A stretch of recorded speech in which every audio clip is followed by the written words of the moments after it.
Okay, this screencast is going to pick up with political parties, so your class may have made it past this point. You just need to fast forward to the section that we had not gotten to in class yet, okay? So, during Washington's presidency, political parties had begun to form because two founding fathers and two current leaders in the country had very different views of what America should look like. And essentially their views are going to start to split the nation into two separate factions, or what eventually will become official political parties. Okay? So these two politicians are, of course, Alexander Hamilton and Thomas Jefferson. And since they're both in Washington's cabinet, they do both have a stake in America right now, so their visions do count for something. So the Federalists Party is going to kind of be the party that represents Hamilton's vision for America. The Federalists favored strong federal government.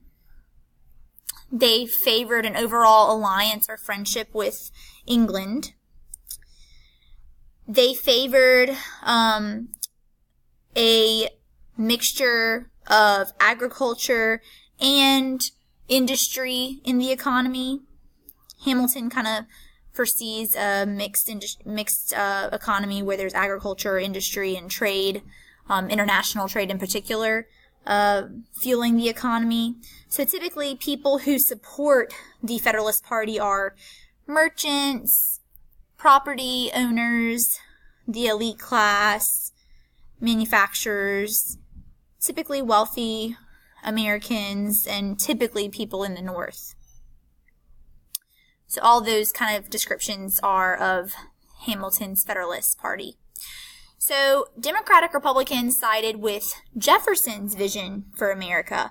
Jefferson believed in a small, limited federal government. He and many other Americans are kind of hostile to Great Britain following the American Revolution, so they are not Team England, but rather are going to kind of favor an alliance with France, since France is who helped us in the American Revolution. The power base for the Democratic Republicans are mostly like Southerners, plantation owners, farmers, also Western settlers, I don't mean like the Wild West, but west of the Appalachian Mountains, this new kind of Western territory that is beginning to be settled by the Americans since they've won that in the American Revolution. This is like the Ohio River Valley and everything, like west of the Appalachian Mountains, but east of the Mississippi. And Jefferson foresees an agricultural nation. He sees small farms kind of covering America. He doesn't see the need for like large-scale manufacturing or international trade. He thinks that Americans can kind of thrive within America by farming on a smaller scale. He eventually even sees slavery, being completely abolished and the lack of need for slaves in farming. So these two groups are not encouraged to form by Washington, he himself is very much against political parties. But because there's just two such strong opinions in his cabinet, the parties are going to kind of start forming regardless. They don't officially become named, the two-party system just yet, but they will be eventually. They're starting to form at this time. The next thing we're going to talk about is the National Bank, which becomes another source of division between the parties, but also between Hamilton and Jefferson. So Alexander Hamilton proposed, as he's the Secretary of Treasury, he proposed the idea of establishing a national bank. The National Bank was a big part of his vision for America. He believes that its creation will spur economic growth for Americans. So it would be a government institution that could print money and control interest rates, and people could bank and borrow and lend, etc. with the bank. But there's a lot of debate about the National Bank because the Constitution doesn't say anything about the national government being able or not being able to establish a national bank. So, of course, the number one skeptic is Thomas Jefferson. Jefferson is a strict constructionist. Don't overthink that word. It's constructionist, okay? He's a strict constructionist. This means he believes in a strict interpretation of the Constitution. If something isn't mentioned in the Constitution, Jefferson thinks it's unconstitutional. The government should not be able to grow beyond what its powers are as listed in the Constitution. So something like the National Bank would be giving extra unnecessary power to the federal government, according to Thomas Jefferson. Hamilton, on the other hand, is a loose constructionist.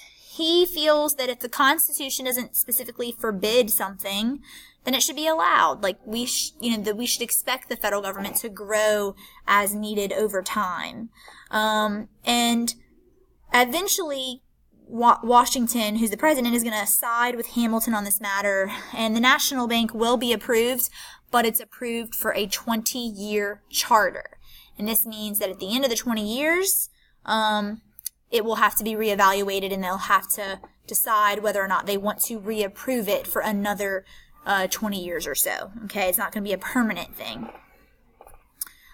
All right, we're going to transition to the French Revolution and how it leads to conflict in Europe.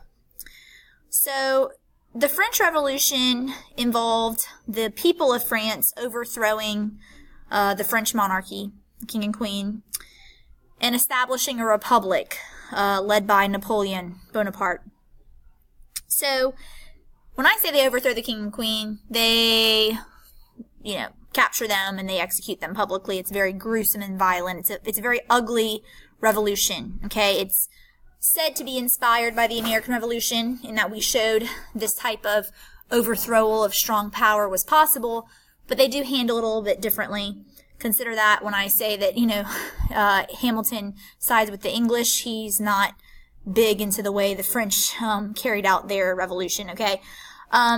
But the French Revolution is really not popular in Europe, like in other European countries that have monarchies, like, Great Britain. Imagine how Great Britain feels about the French people rising up and overthrowing their king and queen and murdering them. Perhaps the British monarchy feels that that's setting the wrong message to the people of England, that they think that maybe one day they could just overthrow the king and queen of England and, execute them publicly. So, essentially, the French Revolution is going to throw all of Europe into war, in which mainly Great Britain, but other countries as well, are going to try to fight Napoleon to kind of try to teach him a lesson. You can't do that. You can't just overthrow an established government because you're upset about something. Although the people of France had a right to be upset because they were starving and without resources. But that's another story for another time. So, basically, Thomas Jefferson, from the beginning, is really wanting to get involved and help the French in their revolution. But Washington is not big into getting involved in public affairs or foreign affairs. That's what I meant to say. So he wants to remain as neutral as possible. Okay? He declares the U.S. is going to be neutral, declares U.S. neutrality. We're not going to get involved or take sides in this matter. So we're going to keep trading with Europe, all of Europe, including France and Great Britain. We're not going to side with one country in particular. But what's going to start happening is the British are going to start attacking American ships headed for France. If any American ship was headed to France, or towards France, England would attack it, steal the cargo, and they would also impress American sailors. Impressment is spelled like dress to impress, but it references not wooing someone, but rather when I say that the British were impressing American sailors, they are kidnapping them and forcing them to serve in the British Navy.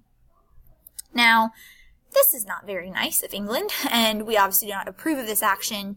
Washington doesn't approve of it at all, but he doesn't want to go to war with England over it, so he sends diplomat John Jay, one of the authors of the Federalist Papers, to go to England to make peace. And basically, John Jay is going to spend some time in Great Britain, and a couple of years later, he's going to come back with a really controversial treaty that was seen as complete weak sauce and a sellout to just England to keep the peace overall. You don't have to know the inner workings of this treaty by heart by any means, but just to give you a few examples, this treaty actually states that England could confiscate goods headed to France from ships. We're giving them permission to steal goods headed to France on American ships, but if they were headed elsewhere, they were accountable. for them, and they'd have to reimburse us for any, cargo they stole heading to another European country, for example. But if it was heading for France, it was fair game. And that's not very nice. And that's not really good for us either. Also, the treaty doesn't even include anything about like impressments or how the British were attacking and kidnapping our soldiers and our sailors. Sorry, not soldiers, but sailors.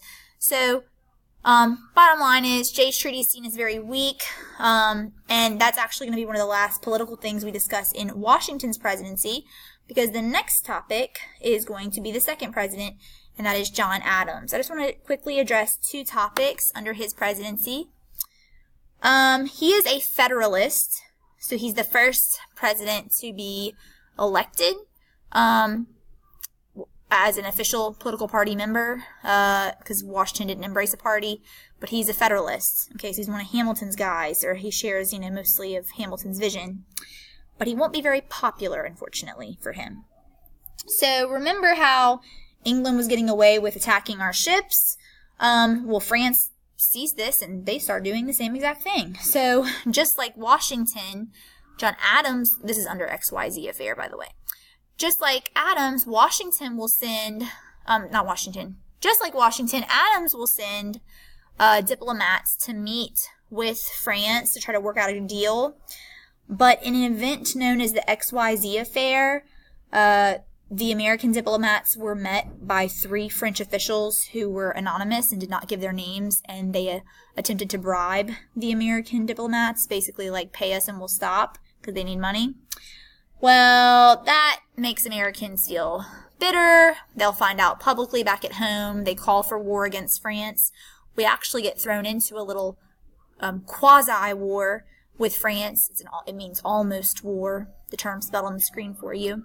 Essentially just saying we're not officially at war, but we do start attacking each other's ships for like a couple of years. Not wanting to be in an official war, but being very disappointed that our former ally is treating us this way, and so it does lead for attacks to happen between the United States and France for a little while. Another controversial thing that takes place during Adams' presidency are the passing of the Alien and Sedition Acts.